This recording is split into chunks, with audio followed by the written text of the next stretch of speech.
I am Father Angelo Ison. I was born in Manila, Philippines. I am an accountant by profession. Immediately after college, I studied in Germany, Munich, and from there I was able to go all around Germany. And after 7 years, I moved to Israel to study about the kibbutz way of life and the moshav. I stayed here for 1 year, studied Hebrew. And then I went to Spain for a year and a half, where I taught German, Spanish, English, and while studying French and Japanese. And I sailed a lot around the Mediterranean Sea, especially with Gibraltar, Morocco, and the coast of Spain. And then I moved to France to complete my studies in French before going to the United States. United States, I love to travel and work. I went to Hawaii, and then I work as a hotel receptionist and auditor in Honolulu. And then I moved to San Jose, California, where I dreamed of becoming religious. I became an Alexian brother in San Jose, California, and then I studied in Chicago for 3 years from my postulancy and novitiate. And I served the Alexian Brothers Hospital as a chaplain and a reception clerk. There, after 3 years, I felt that God was calling me to become a priest, Franciscan in the Holy Land. So I applied and I studied in Washington, D.C. for 1 year. After 1 year, they sent me to Alexandria, Egypt for 1 year for the novitiate. And from there, I came here to Jerusalem to study theology. And indeed, I studied 4 years of theology here and finished. I was ordained priest in San Jose, California, because my family, I have a large family, in California. It's around 300 of us there. So I was ordained in San Jose, California. Then I had to return here to the Holy Land, and I was the vice secretary of the custody of the Holy Land for 10 years. And now I am for 2 years now, or 3 years now, I've been a pilgrim's guide, English pilgrim's guide, all around Israel. And that's where you caught me.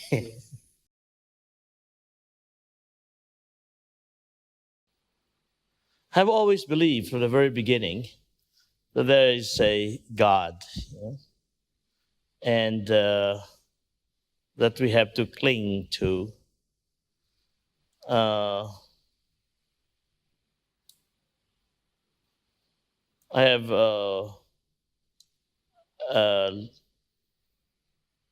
my parents are very loving. They always taught me about clinging to the belief in the Almighty, the El Shaddai. I always heard that. God should be the center of our life. And the principle of goodness, the golden rule. And I had to, as I said, cling to this supernatural being. And that's my earliest recollection of faith, Do you remember a specific incident from your childhood? Like, do you remember a certain time where you had any memory of thinking about God or a specific situation? Oh, yes. When I go to Mass, they always bring me to Mass, no matter what. I saw all those statues and it scared me, Those bearded apostles, especially in our church, we have large statues of Jesus and the apostles. They look rather strange to me. But they said, I was always told, if you pray to this person or to this saint, you will he will answer you and give you what you want. And I always prayed for something. I want, something, material things. Huh?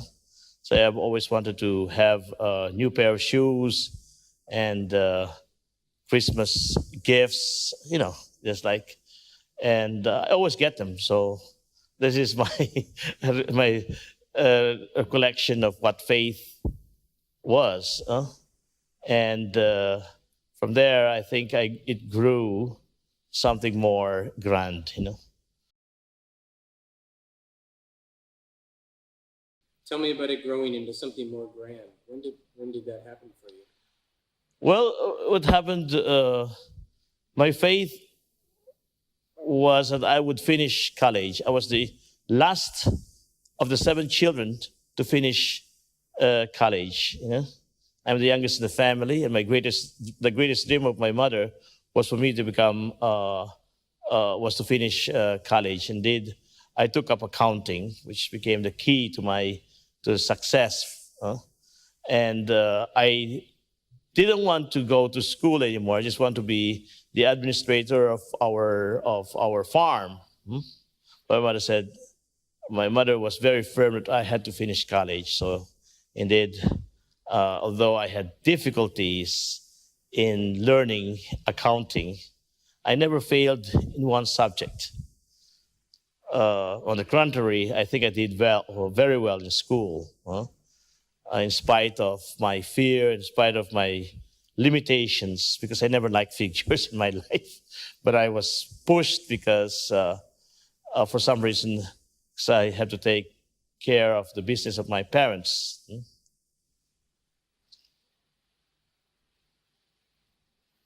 So what happened? You became an accountant? I became an accountant, and but I felt that I was called to something more, something different. At the time, I was thinking of, it was the late 1960s, and I had this idealism of building democracy from the bottoms up. And I really thought about cooperatives and a kibbutz way of life, where there's equality and all people could work and all these things. So from there, I worked for a while as an auditor. I wrote books, and I taught the farmers about their misfortunes, why they remain poor after so many years. There's no progress in their lives. And I interviewed them, and they knew what was happening. And that's why I taught accounting, and I taught them how to farm, the basics. Where was this? This is in the Philippines. I teamed up with an organization. It's a non-governmental organization. It's called Philippine Reconstruction Movement, and it's a non-governmental organization, private organization, and their main objective is to educate the people and to increase the standard of living, functional literacy, and health, and civic inertia. And I bought that. I was really into that. At the time, I thought it was ripe for the Philippine villages to progress. And from there, I really felt I had all this idealism of land reform and development for all the poor people in the villages, the poor farmers in the villages.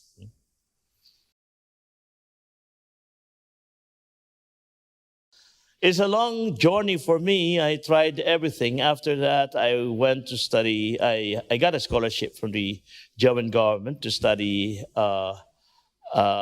banking and on cooperatives. because we started the cooperative credit unions in the villages, and it's just like building democracy from the bottoms up.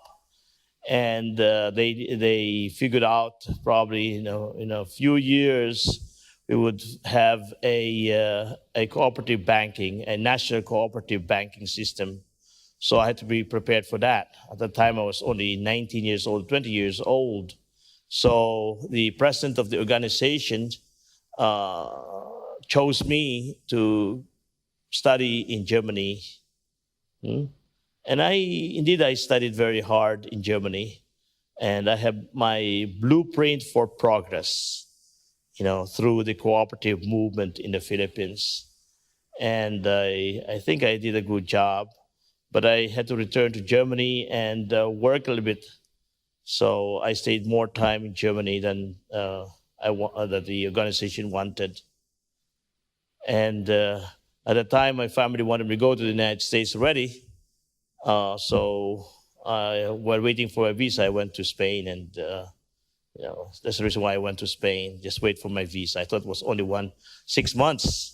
It took me 1 year and a half because I got so engrossed with the fun in sailing and teaching German and Spanish and English while learning Japanese. So you said you moved to the U.S., and I went to the U.S. But you said you had a dream. Do you mean a literal dream, or you had it's a dream that came from sleep.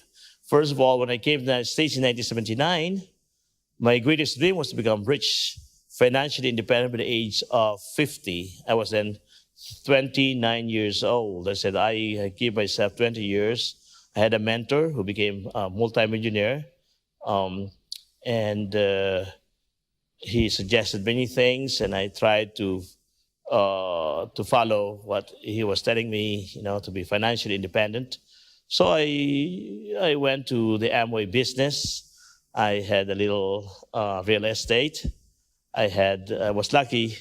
I went to work in a hospital, in a theater, little things. But for me, there, until I was 33 years old, and I had a dream. One night, I saw this bearded Franciscan priest. And in my dream, he told me to go to the church. I said I didn't have any time for the church because I was working 16 hours a day, 7 days a week. So, but anyway, he persuaded me, and I went near the church, and he opened the door, and I saw the statues of Saint Francis, Saint Anthony, the Blessed Mother, and Saint Clare, the angels, and other Franciscan saints. And as if they were talking among themselves about me, And then the priest just told me, that is my mission. And I saw half-naked men and women running around, and that is his mission. And I said, come, come. You are welcome to join us. And when I woke up, I drew what I saw and showed to my brother what could be. I saw exactly, because it was the most beautiful altar I've ever seen, a retablo, Spanish retablo.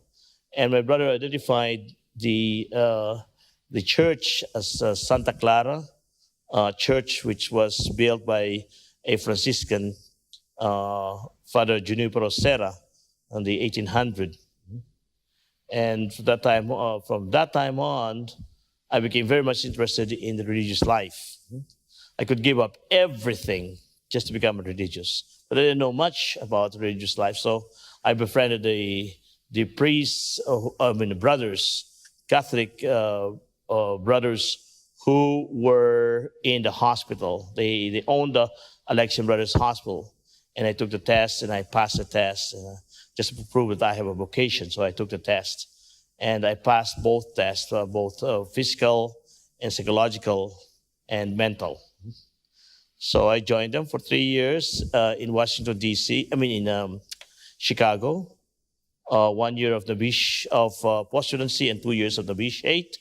in the Golden Mile in Chicago. And then later I was assigned to New Jersey, Elizabeth, New Jersey. I worked there as a reception clerk and also chaplain of the hospital. So this was as a brother, but not as a priest. This is a brother, yeah. I started as a brother because I didn't know any other thing. Until after 6 years, I was supposed to I went to a retreat, spiritual exercises, to prepare myself for the solemn vows. And in those 7 days, was Holy Week of 1988, or 89, I'm sorry, 1989, I dreamed again about about the Franciscans. And I felt that God is hammering my head to become priest, Franciscan in the Holy Land. And what in the dream told you the Holy Land? Nothing. I just felt it. Wherever I go, wherever I pray, I felt that God was calling me Franciscan priest in the Holy Land.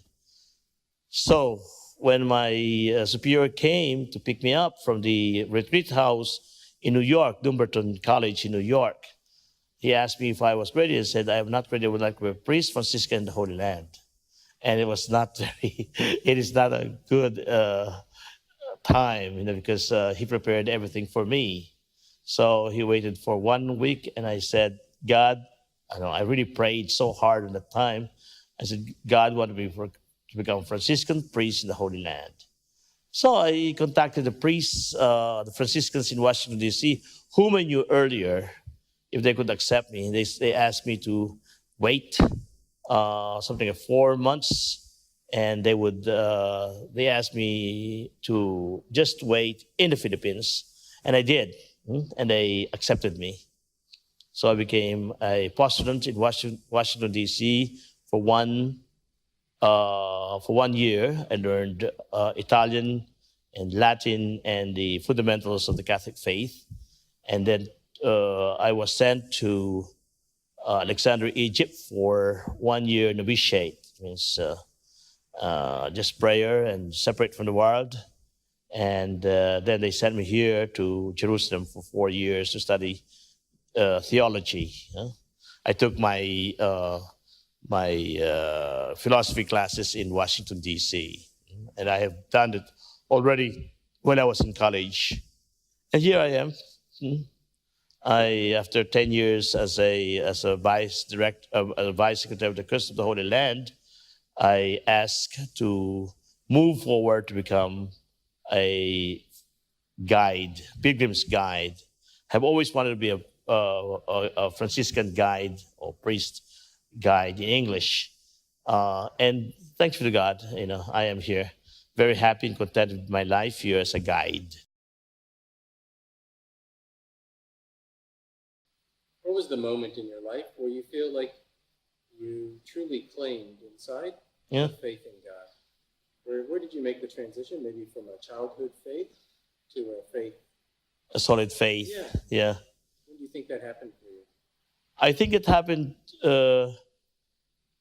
in that moment I accepted, when I gave up everything, I said nothing mattered to me except to follow what God wanted me to be, Franciscan priest in the Holy Land. And I had faith, I had to leave everything, burn bridges.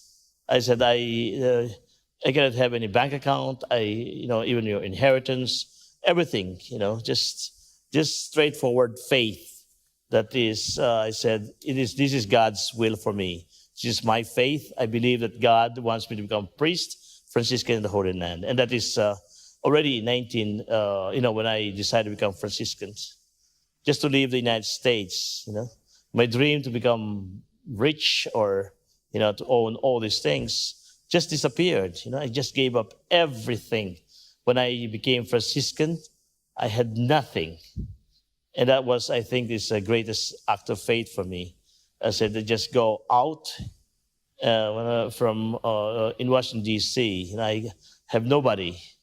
I left my friends, I left my family, I left my bank account. I left practically everything. I just naked there, Here I am, Lord. I said, do whatever you want. And I follow. Well, I don't know. It is a real, for me, it is a real faith that pushed me there.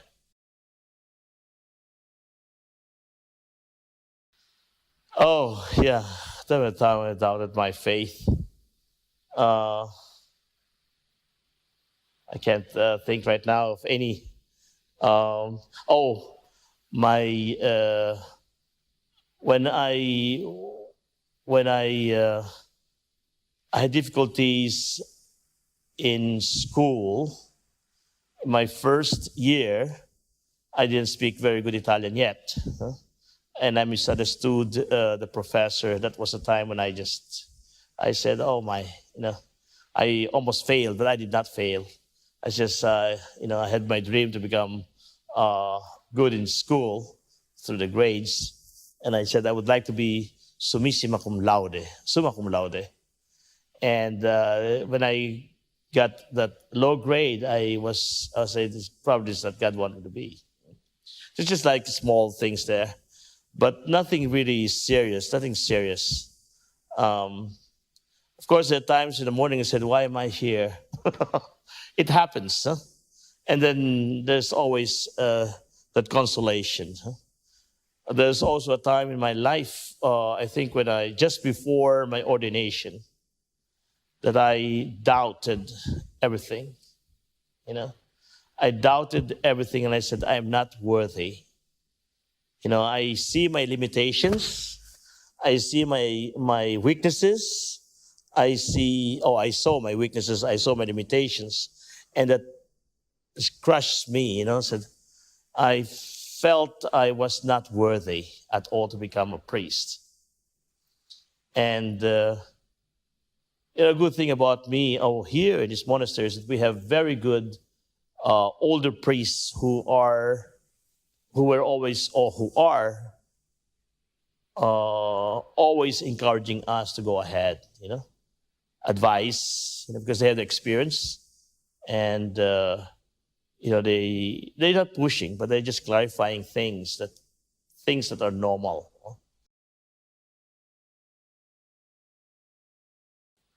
My mother and my father, yeah. My mother and my father always, we have a farm, we have a duck farm, and there would be storms, there would be, everything. But my mother says, just work and God will be with you. Just do your best, just pray and God will never abandon you. And I think that's my parents' very strong faith in God. And then they said, my mother especially, both my parents, they brought us to, they made us study through blood and sweat and blood, because they really worked very, very hard, and they never knew vacation, they never knew the good life. Yet they were very happy, because my other brothers studied engineering, and my brother's a doctor, medical doctor, and a nurse and everything. We're all in college. And at that time, life was very difficult in the Philippines. And they just kept going, and my mother was able to push through.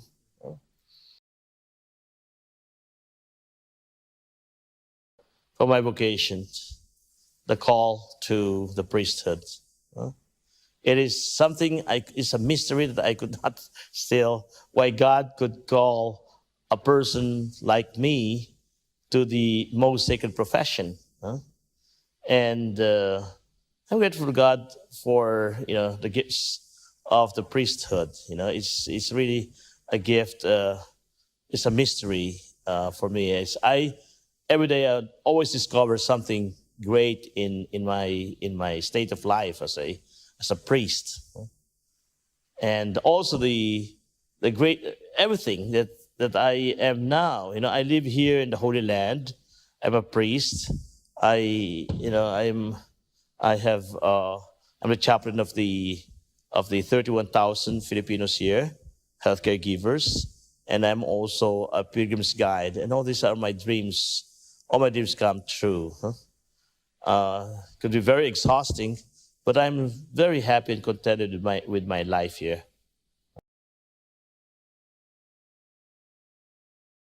The greatest wish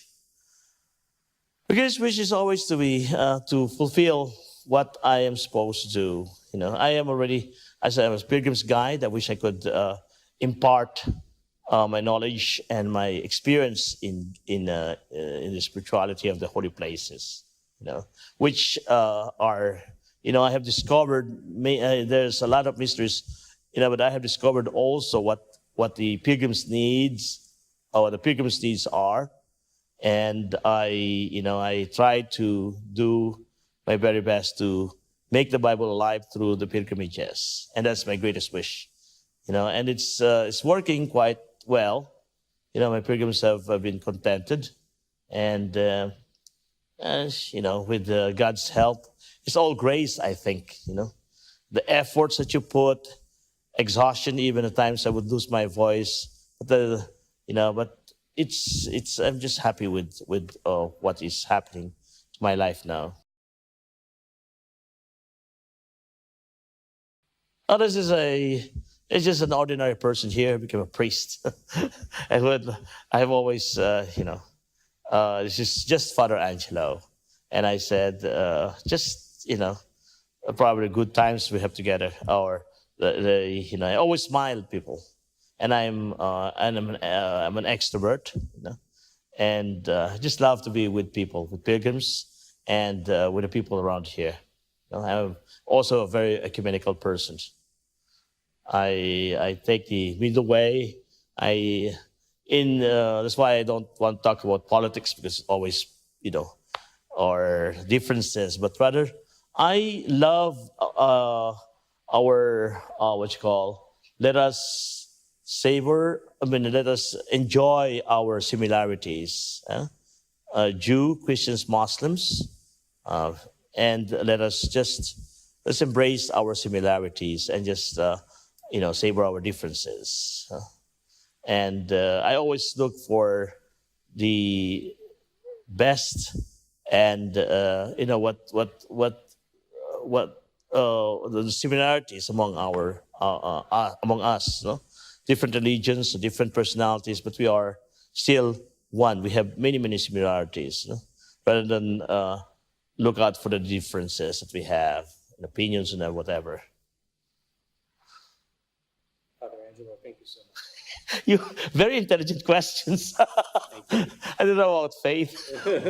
It's just, but it's just out of the blue.